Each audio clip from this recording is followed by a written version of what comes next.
Salutations my fellow Earthlings. He wasn't that so funny. I'm in such a good little science fiction mood after really getting into this Man on the Moon series. I also just want to apologize for how my voice sounded in the last episode. I was super sick, like so sick I couldn't even play Breath of the Wild. I was starting to feel better, so I recorded chapter 2, but I was still under the weather. But now I'm fully charged and back in business like a chimpanzee throwing its poop and slamming down some nanners. But anywho, enough of me rambling, even though I know y'all love the sound of my silky smooth voice. Let's get into the ding-dang-ding-galing chapter. Here we go. Man on the Moon. Chapter 3. The Man with the Gun. Written and narrated by Nasty Jack. The unidentified man walked toward us with his gun drawn. "You aren't going anywhere," he said. "These speeders are mine, you see, and I'm not letting anyone take them." I looked closely at the man's face. He looked strangely familiar. "Wait, Dad? Is that you?" I asked. "No, you idiot," he responded. "I'm not your dad. I've never seen you before in my life." "Oh whoops," I said. "My bad, hee lol. I forgot my dad died when I was 10, so yeah, that wouldn't make any sense. But yeah, anyway, who are you, and would you please let us use these speeders? We really need them to accomplish our mission." Like wow, you'd really be doing us a big whammo of a favor. "Okay fine," the man responded. "But only if you shut up. Also that'll be $20 per person." Everyone gasped angrily and stammered at his outrageous pricing. "Dude, are you freaking kidding me?" Debbie Pasta the Linguini Queenie said. "We've been marooned on the moon for the past year. You really think we have money with us?" "Well yeah sure lol," the man replied. "I still have money with me. See, check this out." He stuck his hand into one of the pockets on the trench coat he was wearing over his spacesuit and pulled out a paper clip, some lint, a couple gum wrappers, and a French fry. "Bro, you don't have jack squat," I responded. "Huh?" he replied. "I could have sworn I had some of that good green paper cash money." "Well you don't," said Baloney Bobby. "Now let us use the speeders." Like wow, there are conveniently exactly enough speeders for everyone here, including you plus an extra one. We all heard the faint screeches of the monsters approaching our location from outside. "Dude, please hurry," I said. "We really need to get the freak-a-leaking heck out of here." The man chuckled. "Hey, could you please stop laughing?" I said. "I'm legit scared for my life right now, and you sitting there giggling like a lil schoolgirl is making me feel uncomfy." "You all are scared of those monsters, eh?"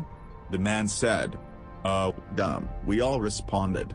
"We've seen them rip apart some of our closest brothers and sisters in Christ, as well as some people that we didn't really know, which wasn't so bad, but yeah, they're still nasty beastie boys that we'd like to avoid by all means possible." The man continued to chuckle. "Step aside," he said. The man began walking toward the airlock that we came in through. He opened the door and everyone was like, "No, dude, no, please, dude, no, please stop, no." Despite our protesting, the man still opened the door. There were 3 monsters that were roaring toward the building we were in, and boy oh howdy was it spooky. Just then the man pointed his blaster at the beasties and fired off a round of shots. One of the monsters crashed down into the ground dead, and the other 2 ran away with their tails between their metaphorical legs. With his back still facing us, the man pressed the button for the airlock and the door closed.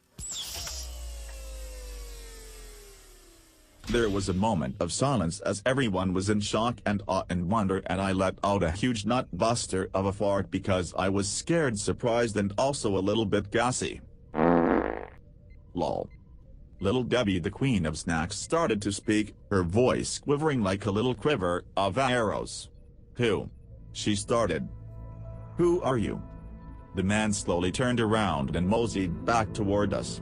He was staring at the ground, but you could see a grin beneath his big little nose. Once he stopped walking, he paused and looked up at us.